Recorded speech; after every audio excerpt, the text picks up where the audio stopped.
Nuevamente a todas y todos, magistrado Juan Manuel, muchas gracias otra vez por tu tiempo y por compartirnos esta mañana y continuar con este tema tan interesante. Sin más preámbulos, sin más presentación, pues te dejo el micrófono y aquí estoy al pendiente de lo que necesites. Y hagan sus Bueno, preguntas, participen en la medida de lo posible tengan sus cámaras prendidas y sus micrófonos apagados, a menos que vayan a participar alzando la manita o escribiendo en el chat. Gracias y adelante, Juan Manuel. gracias a ti, Maru. Hola, hola de nuevo. Me da gusto estar aquí con ustedes hoy. Gracias por destinarle un poquito de tiempo a terminar los temas que estábamos viendo ayer sobre seguimiento, improcedencia y procedencia del juicio de amparo. Nos faltó un tema muy útil en la práctica, es totalmente necesario que lo conozcan, que tengan por lo menos una idea de las hipótesis más frecuentes eh, que suceden en los órganos jurisdiccionales, especialmente en los juzgados de distrito, porque en el tribunal colegiado no voy a hablar del amparo directo en el tema de procedencia, porque pues es muy sencillo. Aquí nada más lo voy a mencionar sin mayor explicación. El amparo directo procede contra sentencias definitivas, resoluciones que ponen fin al juicio y, y creo que ya. Antes la ley decía laudos, por eso escuchábamos una fracción más, pero pues ahora, aunque existen juicios o en los tribunales colegiados se están impugnando laudos, pues lo cierto es que nuestra Ley Federal del Trabajo ya no se refiere a ese tipo de resoluciones como sentencia. No obstante, todavía existen, subsisten y ahí permanecerán por muchos años sentencias ejecutorias eh, de la Suprema Corte de Justicia que hablan de laudos, que se refieren a laudos y para que no pierdan la familiaridad del precepto, del concepto, pues serán aquellas sentencias que se dictaron en los juicios laborales antes de la reforma de 2019 y la constitucional de 2017. Pero bueno, eso hasta ahí dejo el tema de procedencia del amparo directo. Esas son las hipótesis y creo que no tiene mayor tema.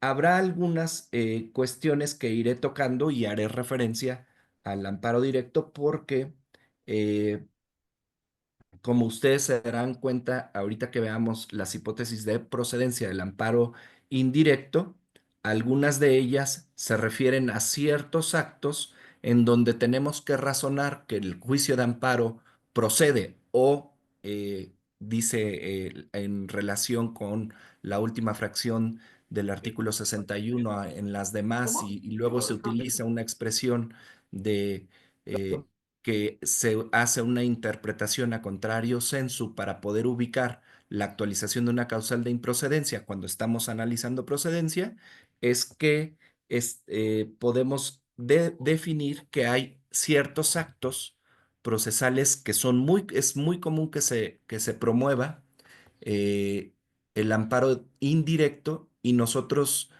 por las características también que ustedes seguramente lo vieron o lo van a ver cuando vean el amparo directo en concreto, las famosas violaciones procesales. Y hay personas, es común que el litigante proponga como acto reclamado o proponga demanda señalando actos reclamados que en su opinión deben de ser impugnados en el juicio de amparo indirecto, aunque el juicio de origen no haya concluido. Y la regla dice que estas serán impugnadas cuando se promueva el amparo directo siempre que afecte las defensas de la persona o de la persona quejosa. ¿Qué sucede en esos casos? Que necesita también analizarse técnicamente si aquella violación que se estimó ocurrió durante el juicio afectó o no las defensas y trascendió al resultado del fallo. Esto lo verán cuando toquen el amparo directo, pero es importante que yo lo mencione ahorita como preámbulo, porque esta afectación, que es un requisito de análisis de las violaciones procesales, pues tiene a veces que dilucidarse en función de la materialidad eh, dentro de la sentencia. Si es aquella violación que no constituye un acto que pueda ser impugnado mediante el amparo indirecto, lo tenemos que reiterar o impugnar vía amparo directo como violación procesal. Bueno, espero no haberlos eh, hecho bolas con estas explicaciones, pero pues como lo decía ayer, con la práctica te vas familiarizando y vas viendo la ley de amparo o conociendo la ley de amparo de forma global, que ya el razonamiento a veces se vuelve un poco sistemático y automático. Cuando ustedes estén en la práctica, eh, podrán ir ordenando su pensamiento así. Ahora, vamos a regresar a la proyección del artículo. Es mejor que lo veamos directamente en la ley porque pues así no nos equivocamos. Y tenemos ya este artículo 107 del que hablábamos ayer. Este artículo 107 de la ley de amparo, en su primera fracción, se refiere a el amparo contra leyes, ¿sí? El amparo contra leyes, en los casos que la sola entrada en vigor causa algún perjuicio, alguna afectación a la esfera jurídica de la persona quejosa, o con motivo de algún acto, del primer acto en el que se le aplique. Esto del amparo contra leyes tiene también ciertos matices.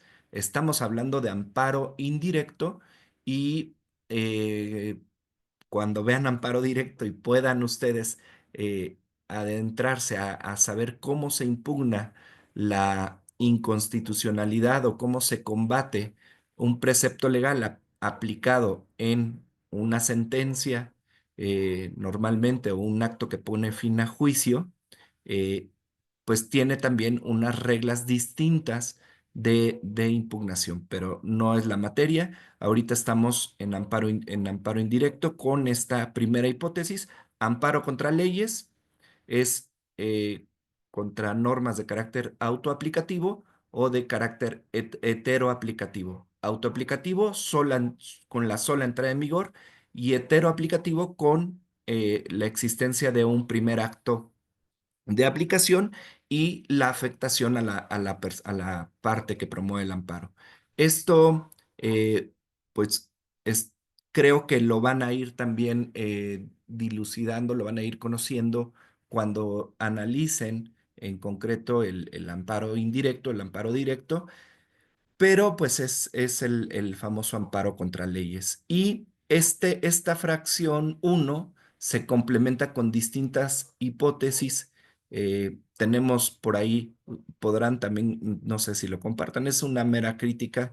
Veo la reforma que se dio el 13 de marzo de este año, donde se agregó un inciso a esta fracción uno, el inciso D.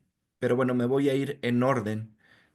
¿Qué se entiende por normas generales? Tratados internacionales que pasaron por eh, el trámite que prevé el artículo 133 de la Constitución, y salvo aquellas disposiciones en las que se reconozcan derechos humanos. Esto es importante porque pues ya estaríamos eh, hablando de que si se va a impugnar un tratado internacional que ya fue admitido por el Estado mexicano, que tutela, protege, reconoce derechos humanos, pues estaríamos también yendo en contra, habría un choque contra lo que dispone nuestro artículo 1 de la Constitución.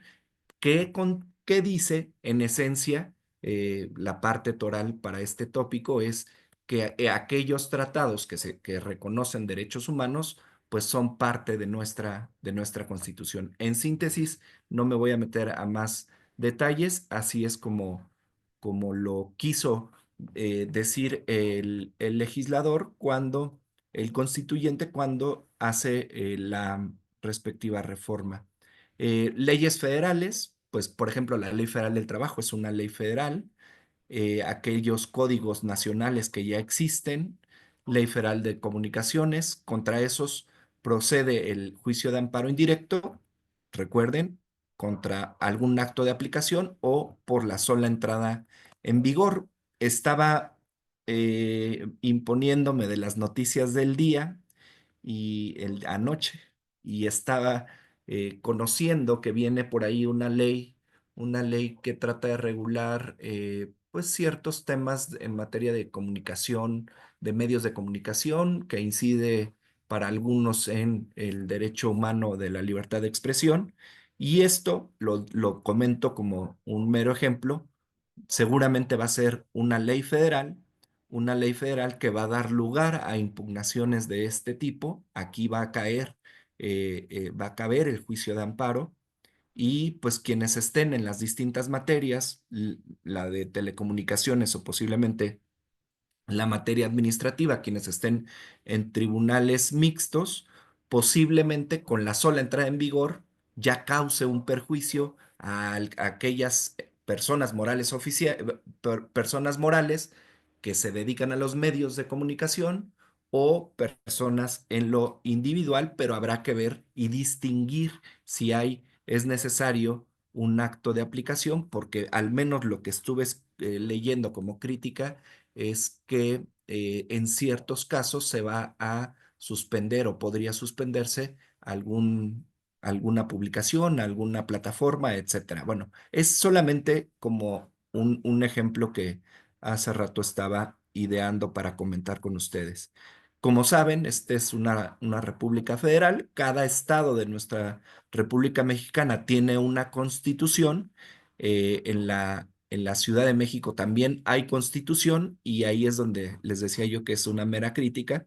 Esa constitución de la Ciudad de México, pues no fue, a pesar de que le metieron mano, no fue considerada de esa forma en este inciso C de la fracción uno y le siguen llamando Estatuto de Gobierno del Distrito Federal, cuando, si ustedes se dan cuenta de lo que platicábamos ayer y se les compartió el comparativo, pues ya deja la ley de amparo, trata de quitar a esa expresión de Distrito Federal y dejarlo en Ciudad de México, que justo es lo que hace al incluir el inciso D que dice contra las leyes de los estados y de la Ciudad de México, ¿no? Entonces, pues yo no sé por qué no aprovecharon y ya también hacían el ajuste correspondiente cuando se habla de constitución.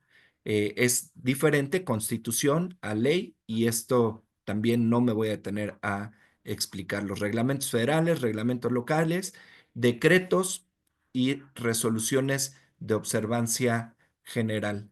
Algunos yo recuerdo que algunas teóricos o maestros que tuvimos, cuando explicaban esto, nos íbamos incluso a la jerarquía de las leyes y hablábamos para tener muy claro qué es lo que eh, eh, puede ser considerado como norma y nos ponían por ahí la famosa pirámide de Kelsen, en fin, todo esto ha ido teniendo algunas modificaciones en la doctrina, pero nosotros aquí tenemos el catálogo, que es lo que nos guía.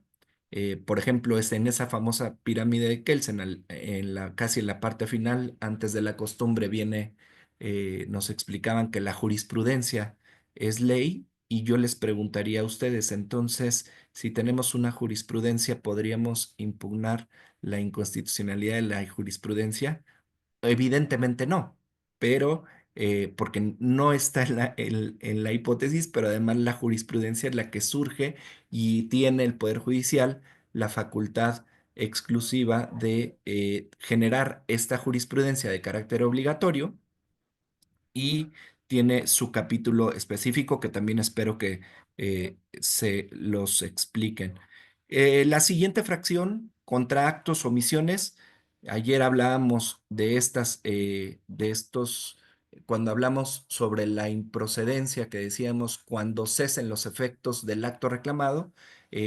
Aquí está muy claro, procede contra las omisiones el juicio de amparo aquí hay en la fracción 2 y en la 3. La primera se refiere a tribunales, autoridades diferentes de tribunales judiciales. Dice aquí la ley de amparo siempre usa esta expresión: judiciales, administrativos o del trabajo. Eh, Sigue teniendo esta distinción la ley sobre tribunales judiciales del trabajo. No obstante, con la reforma que hubo en la Constitución y en la ley, pues ya los tribunales del trabajo ya son tribunales judiciales, ya están dentro de los poderes judiciales, pero tampoco pues se ha atrevido el legislador en quitar esa expresión, salvo que considere por ahí todavía como tribunal, como si fueran aquellos que no son parte de los poderes judiciales, el tribunal burocrático, los tribunales burocráticos que existen en eh, en algunas entidades. Y bien, los tribunales administrativos, ustedes saben que existen autoridades que vigilan o que donde pueden dilucidarse aspectos de esta naturaleza, de naturaleza administrativa. Ahí los actos y omisiones pues será posible que se impugnen con el juicio de amparo indirecto. Y la fracción 3, que es la que nosotros más frecuentemente tenemos en nuestros escritorios: actos, omisiones o resoluciones provenientes de un procedimiento administrativo seguido en forma de juicio, siempre que, y viene lo interesante, la resolución definitiva por violaciones cometidas dentro de la misma resolución o durante el procedimiento. Como les comentaba hace rato, la condición es siempre que hubiera quedado sin defensa la persona quejosa, haya trascendido al resultado de la resolución. Y esto es para, ojo, no en todos los juicios solamente se puede impugnar una sentencia definitiva como violaciones procesales, sino yo cuando tengo oportunidad de hablar de esto, eh, dibujo una regla, una línea, y pongo pues las distintas etapas y voy cortando desde la presentación de la demanda hasta la sentencia y después continúo con la ejecución, pero pueden darse en el juicio o durante el juicio, durante la tramitación, algunos aspectos de carácter incidental, sobre todo incidental, que requieren del pronunciamiento o de una resolución. Por eso dice aquí, eh, cometidas durante el procedimiento. Entonces, si durante el juicio, que es la línea grande, eh, ojalá que me pueda explicar, viene una incidencia, la incidencia inicia con una especie de demanda donde se dice, por ejemplo, vengo a impugnar, no sé, vía incidental, la personalidad de algún promovente. Esa resolución de personalidad va a tener una tramitación especial dentro del juicio y podrá ser impugnado. Esto es muy común que ocurra. El incidente de falta de personalidad es de aquellas que, ya veremos también un poquito más abajo, em, dice en el siguiente inciso: actos en el procedimiento que sean de imposible reparación, entendiéndose aquellos que afecten derechos sustantivos tutelados en la Constitución y en los tratados internacionales de los que México sea parte. Entonces, bueno, hay que ir teniendo en cuenta las reglas y después poder discernir cuál es la que aplica, o algunas reglas tienen pues alguna toque o son, deben de ser aplicadas de manera conjunta. Aquí ya me fui a los actos de imposible reparación. Es muy importante que tengan claro este concepto, que afecten. Aquí la ley utiliza dos palabras claves que a mí me parece definen al acto de impasible reparación: afectación material, afectación material de un derecho sustantivo. Es común que lleguen a nuestros escritorios demandas de amparo en donde pues quien promueve considera que hay una afectación a un derecho sustantivo, a un derecho sustantivo tutelado por la Constitución y una afectación material, pero no en todos los casos puede darse. A ver, por aquí tenía yo unas tesis que fui seleccionando. No me acuerdo si agarré una de las de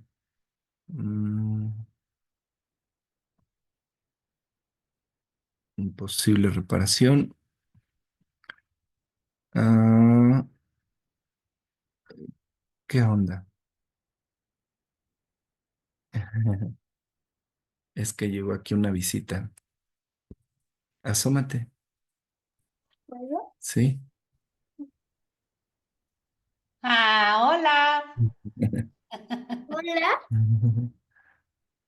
¿Cómo estás? bien, Eso. Muy bien.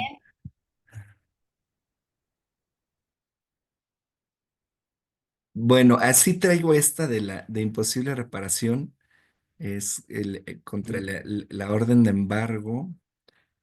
Pero aquí esto lo quiero reservar un poquito es en actos de ejecución de sentencia.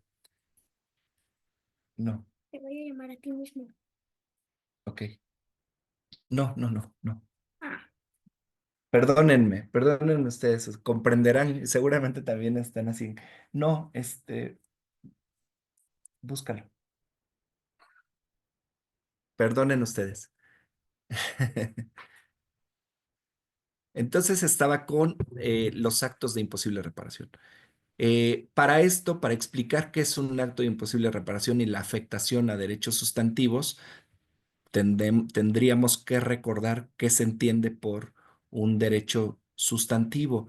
Y aquí me encantaría, seguramente esto ya lo vieron en clases anteriores, en charlas anteriores, ¿quién me quiere ayudar con pues una idea de lo que ustedes hayan entendido o tengan ya claro que es un derecho sustantivo?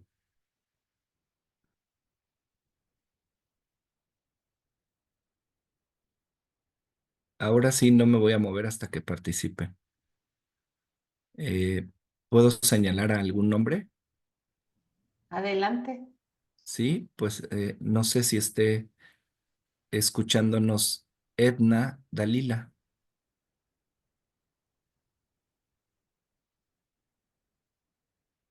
Edna, la Dalila.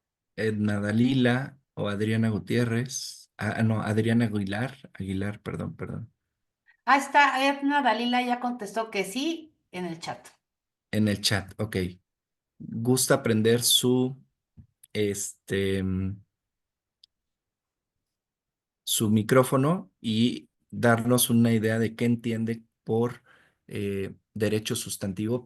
Estamos hablando de los actos de imposible reparación que afectan materialmente derechos sustantivos.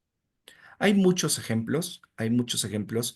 A mí el que me encanta porque queda muy claro eh, es el de la prueba cuando en un juicio de reconocimiento de paternidad se ofrece la prueba del ADN y el juez ordena al, pues no sé, a quien se señala como papá, que vaya a hacerse el examen correspondiente.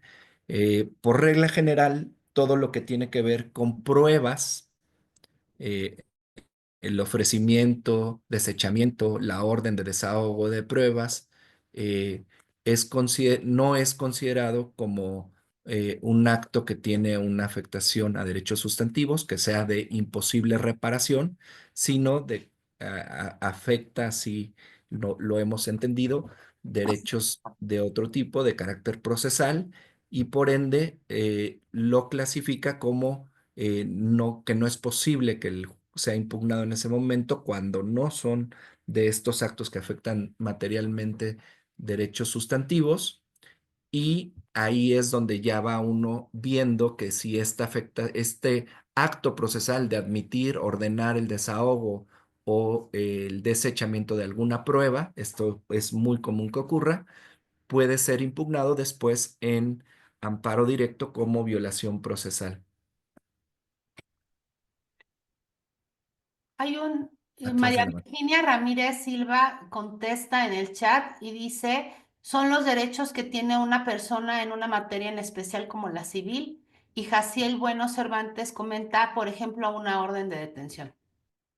Sí, pero ¿cuál sería entonces el derecho sustantivo que se ve afectado? El derecho humano, ya también podemos utilizar esta expresión, el derecho humano que se ve afectado. Normalmente los que nos enseñaron como básicos, exactamente, eh, exactamente, sí. Los básicos era libertad, propiedad, vida, insisto en este tema ya ahí como conceptual de la protección de la vida, aunque la vida no, ya se debatió mucho y a lo mejor Maru participó en aquellas resoluciones de la Corte sobre la protección de la vida. Ya tenemos otro tipo de derechos. Algunos han ubicado a los derechos como derechos que pues se van, ya los tenemos por la sola circunstancia de ser eh, seres humanos, pero mm, esto que estoy abriendo, ¿se ve ahí? ¿Se ve? Seguimos viendo la ley de amparo, amigo. Seguimos viendo la ley de amparo. Ajá. Entonces, para cambiar, le hago así. ¿A qué te quieres cambiar? ¿A la Constitución? No, aquí a otra. Ah, ahí está ya. Ahí está ya. Bien. Es que aquí traigo el generaciones de derechos humanos y esta es una referencia nada más al tipo de derechos para poder ubicar cuando estamos en presencia de una afectación a un derecho sustantivo, a un derecho humano, y poder discernir si materialmente ese derecho humano dentro de juicio, después de concluido el juicio, podemos impugnarlo o cuando nos llegue la demanda como funcionarios judiciales, poder discernir si admitimos o no admitimos una demanda de amparo y también incide en la suspensión, también incide en qué efectos puede tener esta medida cautelar. Y aquí estamos en aquellos de primera generación, derechos civiles individuales, la libertad, la vida, la propiedad y la seguridad jurídica que es de la que estamos hablando con esto de cuando hablamos leemos nuestros artículos 14 y 16 constitucionales sobre actos que deben de estar debidamente fundados, autoridad competente, en fin, pero estos pues tienen también su eh, tratamiento. Aquí tenemos derechos de segunda generación, que sería lo que conocemos como derechos políticos, el ejercicio del voto, votar y ser votado. Derechos de tercera generación son derechos sociales, económicos y culturales, los famosos DESCA, que poco a poco con el tiempo hemos ido escuchando cada vez más de estos, de los de cuarta generación que surgen a partir de las últimas décadas por demandas de sectores sociales de distintos países relacionados con el progreso, la autodeterminación de los pueblos, el ambiente sano, libertad informática, identidad o también derechos de solidaridad de los pueblos. Estoy leyendo esta lámina. Es así que atendiendo a dichas generaciones y si bien el interés legítimo tutela cualquier derecho, lo cierto es que en la actualidad dicho interés se hace valer respecto a derechos de tercera y cuarta generación. Esto lo tengo cuando hablo del interés legítimo, que es, recordarán que les comentaba el día de ayer que quien tiene una, eh, una característica que lo hace diferente del resto de las personas, podrá impugnar el acto de autoridad eh, con el interés legítimo.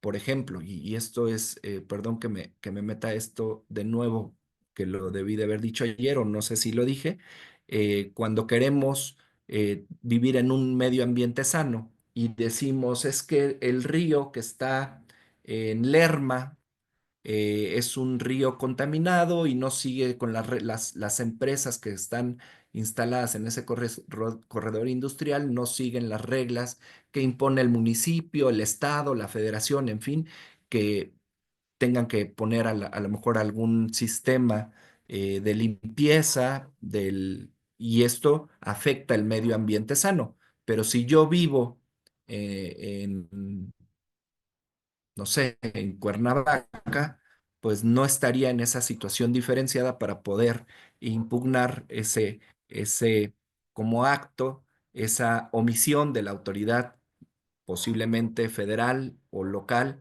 de vigilar que se estén cumpliendo con las reglas ambientales y en cambio, si vivo a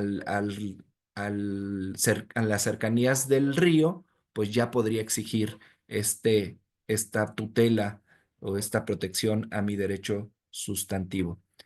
No sé si con esto quedó un poco explicada esta concepción del derecho fundamental o del derecho sustantivo, derecho humano, son distintas formas que podemos entender lo que la ley de amparo nos dice sobre derechos sustantivos o derechos fundamentales para poder entender cuando estamos en presencia de un acto de imposible reparación. Repito, lo que dice el inciso B de la fracción 2 del 107, actos dentro del procedimiento que sean de imposible reparación que afecten derechos sustantivos, tutelados en la Constitución, tratados internacionales, eh, y bueno, avanzo.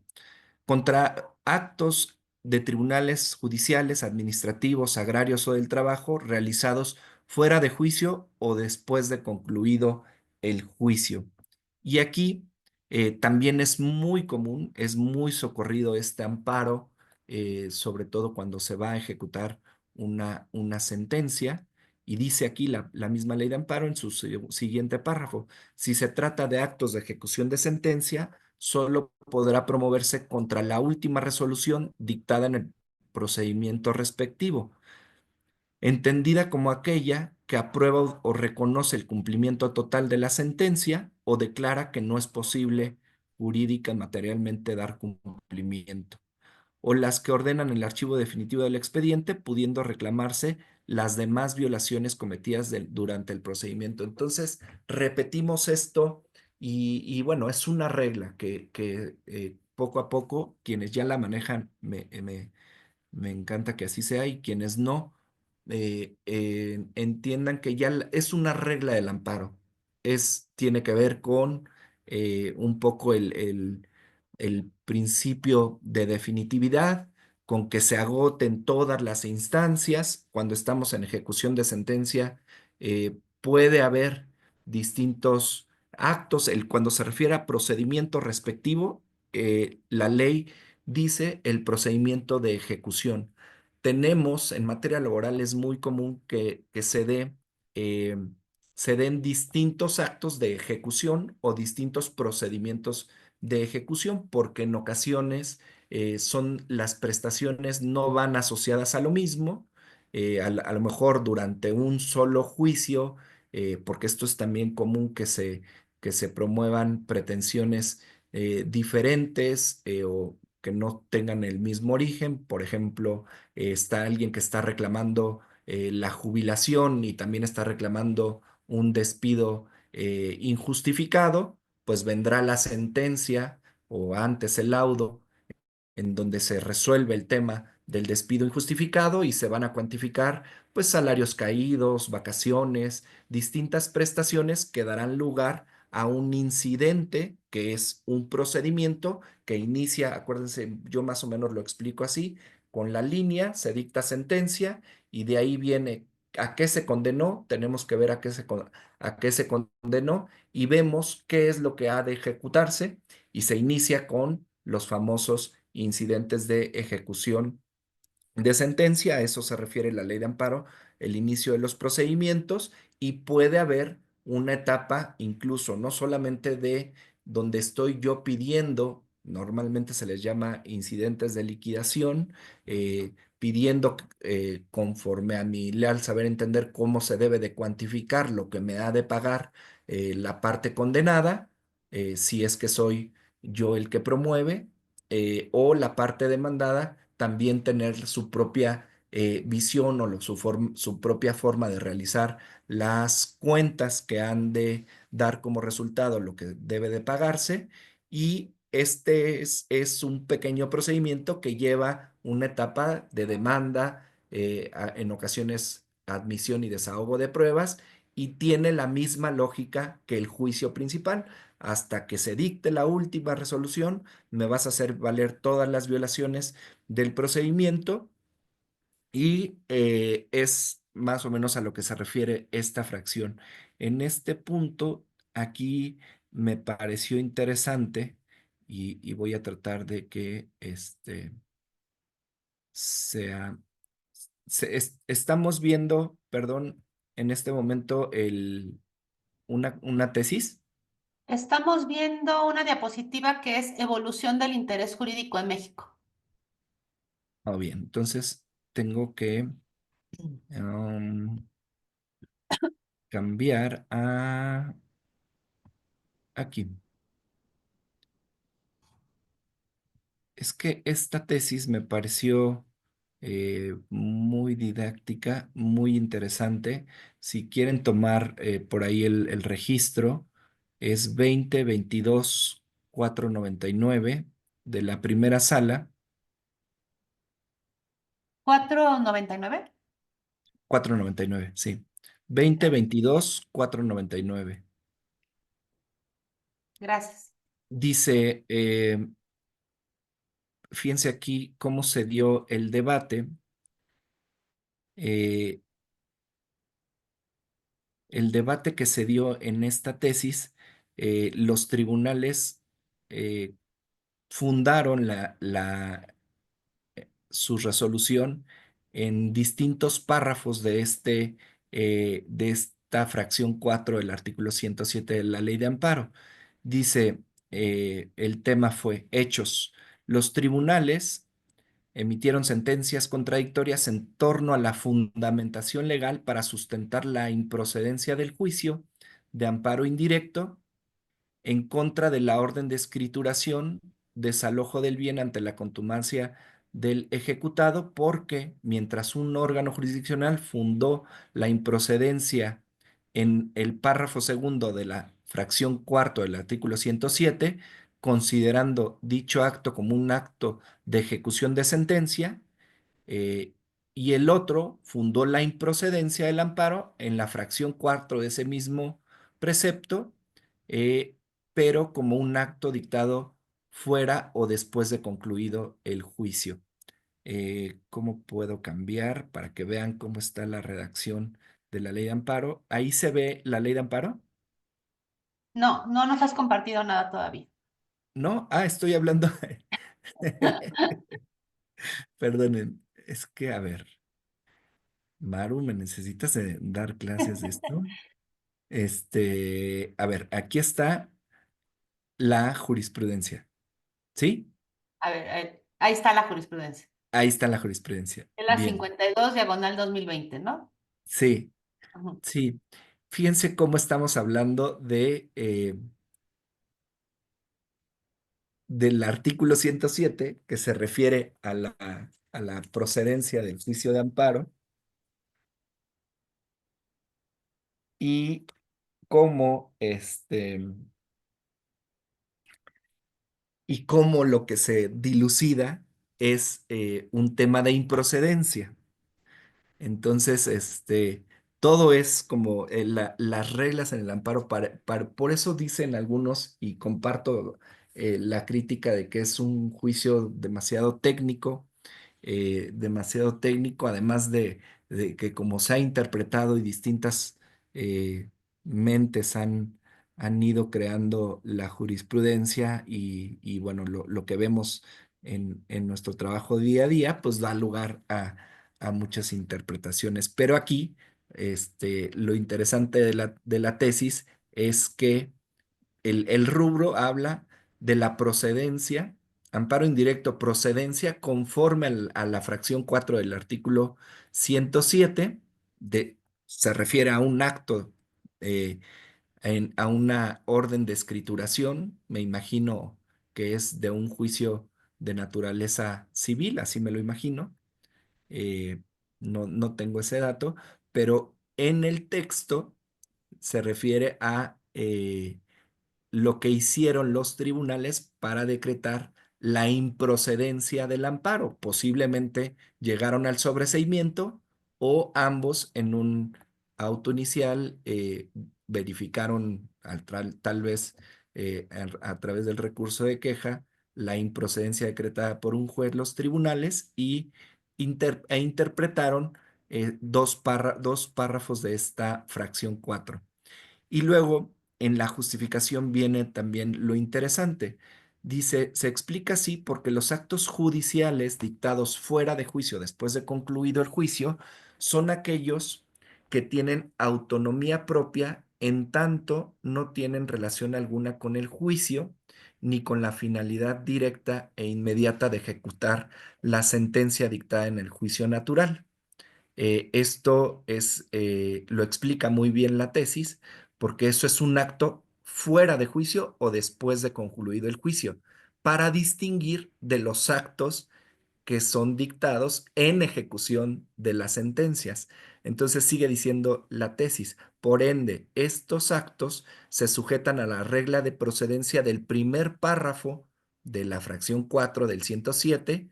En cambio, los que tienen vinculación directa con la ejecución de lo fallado en el juicio, a la etapa de ejecución, conforme al párrafo segundo, al estar relacionados directamente con el objeto de la sentencia, además de ser estos actos consecuencia directa y necesaria de la resolución que se pretende ejecutar, la regla de procedencia indica que el amparo procederá solo en contra del último acto judicial en ejecución, el cual puede ser cualquiera de los tres siguientes. Y aquí esto también ya lo hemos conocido mucho: el que aprueba o reconoce de manera expresa o tácita el cumplimiento de la sentencia, el que declara la imposibilidad material o jurídica para darle cumplimiento, o la que ordena el archivo. Esto lo dice incluso la ley. Así, bajo la anterior distinción, se tiene que la orden de escrituración en rebeldía o de desalojo ante la contumacia del ejecutado constituye un acto de ejecución, primeramente, o sea, de ejecución de la sentencia, porque es consecuencia de la sentencia judicial al estar dirigido a lograr el cumplimiento de lo que se obtuvo en la sentencia y constituye cosa juzgada y no goza de autonomía. Aquí, ¿cuál sería un acto que goce de autonomía en la ejecución de sentencia? Digamos que los promoventes del incidente de ejecución o los promoventes de alguna cuestión después de dictada la sentencia, eh, se les ocurrió designar a una persona diferente, o quien promueve no es quien llevó el juicio, y puede dar lugar a un aspecto también de falta de personalidad. Posiblemente ahí tengamos un ejemplo para entender que ese aspecto de personalidad que surge después de la sentencia no está vinculado con lograr la ejecución de la sentencia, sino se va a impugnar únicamente que la persona que está promoviendo, en su caso, es o no tiene o no facultades para hacerlo. Entonces, esto yo lo agrego aquí como para complementar esta explicación. Es una tesis bastante reciente que, en mi opinión, ayuda a comprender estos aspectos técnicos. Eh, Esta tesis es viejita, pero es muy parecida a la redacción de la fracción 3 del 114 de la Ley de Amparo. Es, bueno, viejita de 2011, y habla del embargo. Hay muchos criterios que tienen que ver con el embargo. El embargo sobre todo en ejecución de sentencia, y la Corte en este entonces dijo que, dice, por ello, la Suprema Corte de la Justicia de la Nación ha sustentado el criterio excepcional de que contra los actos dictados después de concluido el juicio, sí procede amparo indirecto siempre que se trate de aquellos que tienen autonomía propia y no tienen como finalidad ejecutar la sentencia dictada en el juicio natural. Aquí es importante decir que tenemos que analizar la naturaleza del acto reclamado y en qué momento se está dando. Entonces dice la tesis, así el auto por virtud del cual el juez niega decretar el embargo sobre bienes del deudor puede considerarse dentro de estos supuestos de excepción, ya que por un lado reviste autonomía destacada y por otro, si bien se trata de una actuación dictada dentro del procedimiento de ejecución de sentencia, no está encaminado a obtener dicha ejecución, sino tiene como propósito impedir el cumplimiento de la cosa juzgada. No obstante lo anterior, el supuesto de procedencia del juicio de amparo indirecto antes precisado está condicionado a que la resolución del juez natural niegue la ejecución de la sentencia. Entonces, incluso no siempre, y aquí traigo otra que habla de embargo, y es incluso eh, en materia laboral. mm,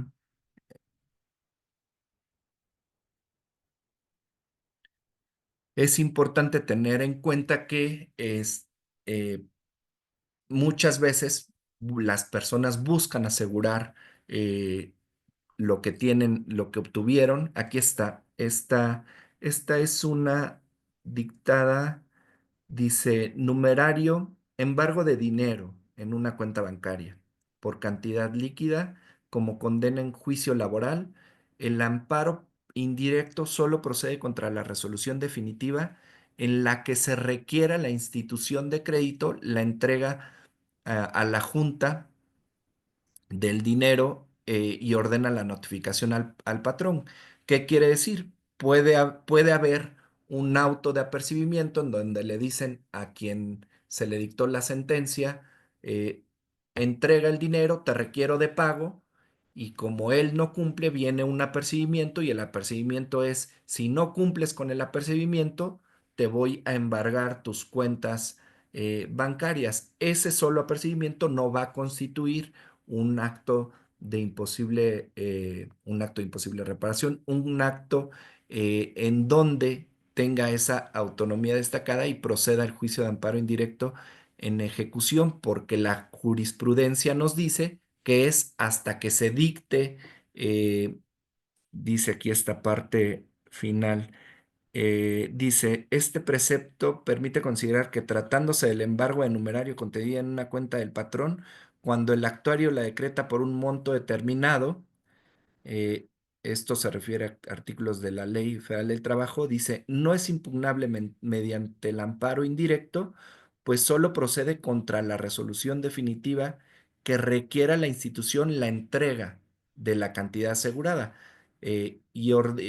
Dice, de la cantidad asegurada y ordena con fundamento en X artículo la notificación al patrón. Dice, considerar lo contrario, esto es, admitir la impugnación del amparo, permitiría interrumpir la secuela del juicio de ejecución de un laudo por un tribunal del trabajo, lo que precisamente es lo que no quiere el legislador. Esto es, en ejecución de sentencia, cambian un poquito las reglas y se va hasta que prácticamente ya está asegurada la cantidad y se ordena esta notificación y la entrega de los bienes cuando puede caber el juicio de amparo indirecto. Entonces, bueno, regreso a lo que nos dice, si estoy transmitiendo la ley de amparo. No, No sé está si, transmitiendo la tesis.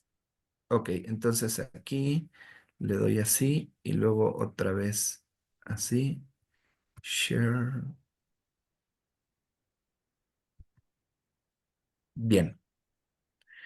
Pues esta fracción da para mucho, es muy frecuente ver en los juzgados y también en los tribunales colegiados actos que tengan que ver con esta fracción cuarta. Otro Otra fracción es la que dice contra actos en juicio cuyos actos sean de imposible reparación, entendiéndose por aquellos que afecten derechos sustantivos. Esto ya lo comentamos, muy parecido a lo que dice,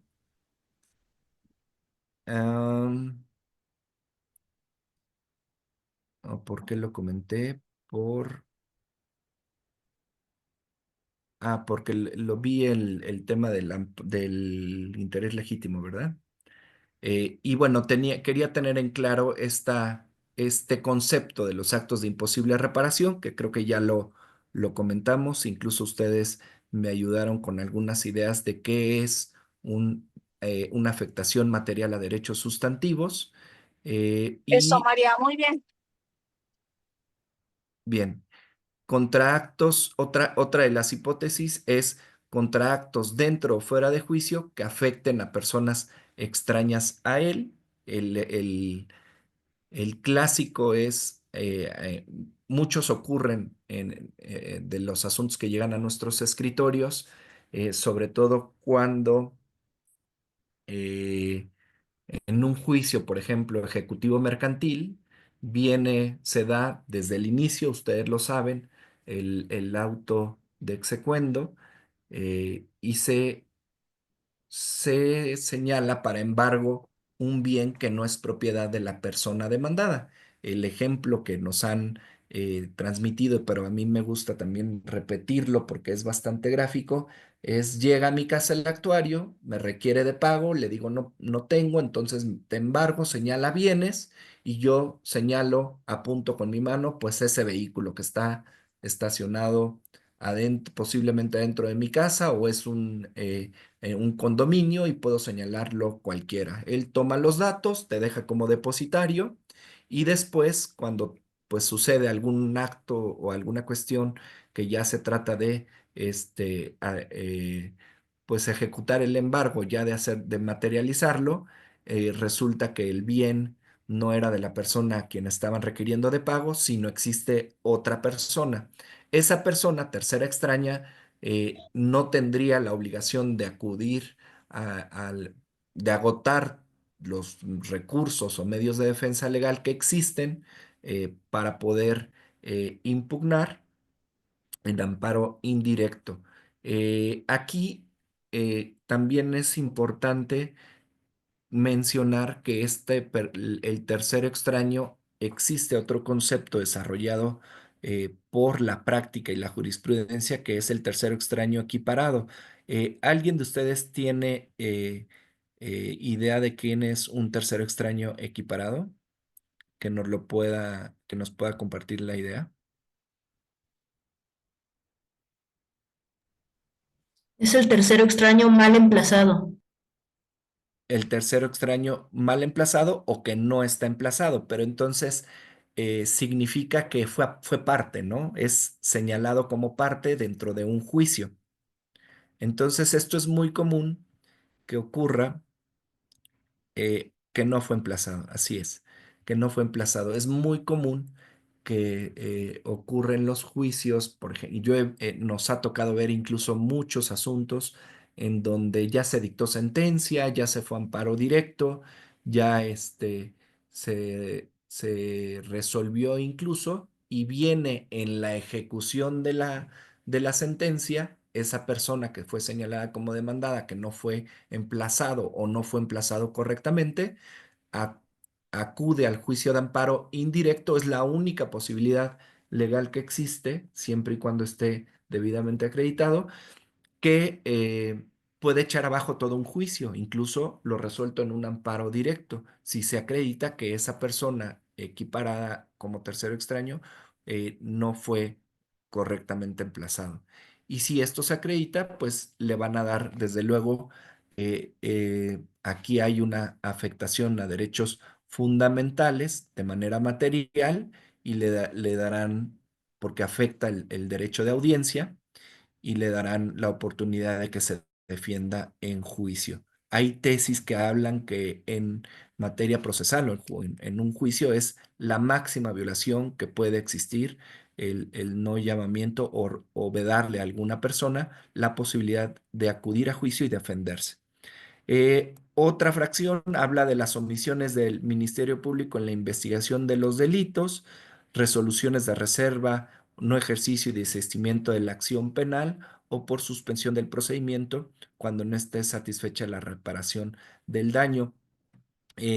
Yo no soy experto en penal, Maru sí, pero es de poca explicación esta hipótesis. Es muy común que los agentes del Ministerio Público, por alguna razón, eh, estén pues tramitan tantos asuntos que a veces determinan el no ejercicio de la acción penal, y cuando estamos en presencia de algunos de estos delitos que son a instancia de parte, se requiere alguna denuncia por parte afectada por alguna de las víctimas, vienen a impugnar vía amparo indirecto esta decisión del Ministerio Público de no ejercer la acción penal o de desistir de la acción penal, eh, o cuando el procedimiento de investigación no esté activo. Contra eso, normalmente estas personas víctimas de algún hecho delictivo pueden venir y promover un amparo señalando como acto reclamado en términos de esta fracción esas circunstancias.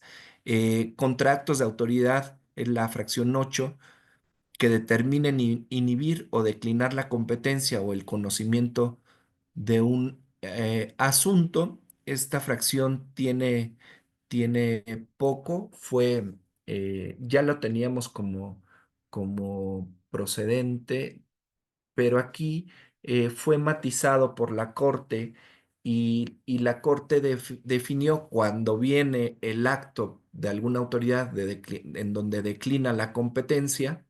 La Corte dice, ok, no solamente o más bien el amparo no procede contra la orden de declinación de competencia o la determinación por la que la autoridad decide inhibir o declinar la competencia, porque todavía depende de que la autoridad a quien se la remite acepte o no la misma.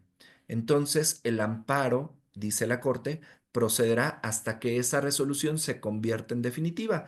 Cuando la autoridad admite y dice, no, pues me quedo yo con el asunto, puede dar lugar al juicio de amparo, o decide no conocer del asunto, y si fue una cuestión de competencia promovida por alguna de las partes, ya sea por inhibitoria o declinatoria, tendrá la posibilidad de impugnarlo en amparo indirecto. Hay casos en donde estas declaraciones de incompetencia eh, dan lugar no a un amparo indirecto, sino son consideradas resoluciones que ponen fin a un procedimiento, y en materia laboral lo hemos visto. Por ejemplo, en amparo, ahí procedería un amparo directo. Si estoy mal, por favor ayúdenme con toda confianza. Yo recuerdo que cuando una autoridad, por ejemplo, de naturaleza laboral, decide declinar competencia y lo remite a un tribunal eh, de materia administrativa, aquí no se da esta cuestión de competencia como tal, y viene entonces, en caso de aceptar, viene la resolución de declinación de competencia, se ubica como una resolución que puso fin al juicio, porque no habrá contienda con autoridades que rijan su actuar con un mismo ordenamiento legal. Eso ténganlo ahí presente, porque pues tal vez no muy frecuente, pero ocurre, y suele confundirse con la aplicación de esta fracción e impugnarse de esta forma. ¿Qué pasaría si no es amparo directo o indirecto? Pues ya el órgano que conozca del juicio de amparo definirá si es la vía directa o la indirecta la que debe seguirse. por ahí hay alguna cuestión que también les invito a que busquen. Puede incidir esa cuestión en el término, si paraliza o no, interrumpe o no el término para promover la demanda de amparo correspondiente. Y dice aquí la fracción novena, contra normas generales, actos, omisiones de la Comisión Federal de Competencia Económica. Esta es una fracción muy específica. Esto pues es derivado de aquella reforma que se dio al inicio del sexenio del presidente Peña Nieto, que eh, pues crea incluso para nosotros, los trabajadores del Poder Judicial de la Federación, la creación de órganos especializados en competencia económica y telecomunicaciones, tanto juzgados como tribunales colegiados de circuito.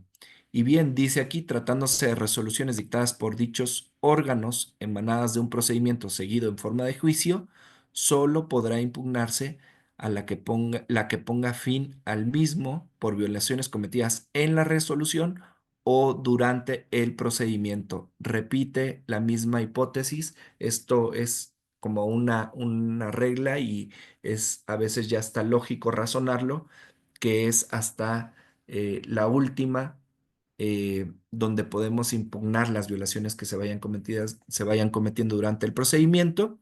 Y dice la última parte, las normas generales aplicadas durante el procedimiento solo podrán reclamarse en el amparo en contra de la resolución referida. Posiblemente eh, eh, choque o pensemos que está en contradicción con la fracción uno y todos los incisos que vimos del amparo contra leyes, pero pues esta es una fracción específica para casos de este tipo de actos de la Comisión Federal de Competencia Económica y el Instituto Federal de Telecomunicaciones.